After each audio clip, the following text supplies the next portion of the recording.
So in the takeaway, the first thing that we're looking at in a square-to-square swing is this trail leg. And as we said in the setup, the trail leg or the back leg is a really important part of the swing in that it keeps us in a centered axis of rotation. So as I load my right foot, or my trail leg, I'm pushing in, I've got my right leg against the runner's block. Now as I make my takeaway, I'm going to support a centered axis of rotation, so my body's not going to shift off the ball. And the way I start the takeaway is I'm going to feel a lead shoulder initiation. And by that I just mean that the left shoulder or the front shoulder is going to start the whole motion of the backswing. So from the preset with the loaded trail leg, my lead shoulder is going to just feel like it's getting a nudge down, or if someone were here and they were pushing down on my lead shoulder, that's what's going to start the takeaway. So when we're set up, our tendency, especially with a neutral setup, is to start with our hands and arms to bring the club back, and our shoulders just don't really turn much.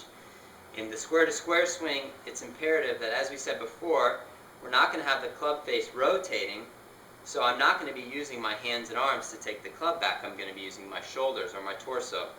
So again, the first move on the takeaway after my trail leg is loaded is a little bit of a nudge down for the left shoulder.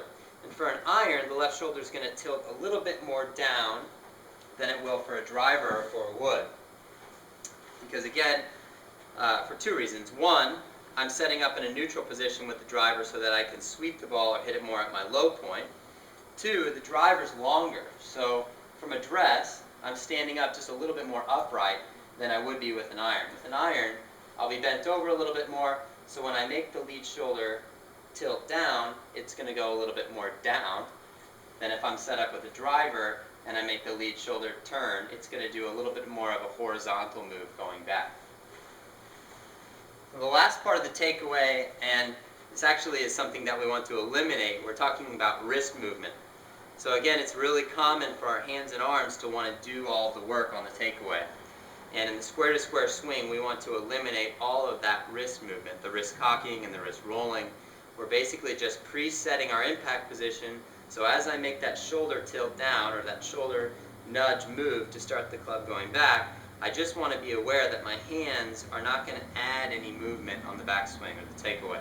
I'm just going to make my shoulder nudge down, and that's going to start the club back. And all I really have to do to get to the top of my backswing is turn that shoulder down or turn that shoulder, and that's going to bring the club back as far as it needs to go. So if we make a 90-degree shoulder turn, we're in a good position for the square-to-square swing. We don't actually need to turn and then lift or raise our arms or add any wrist cock.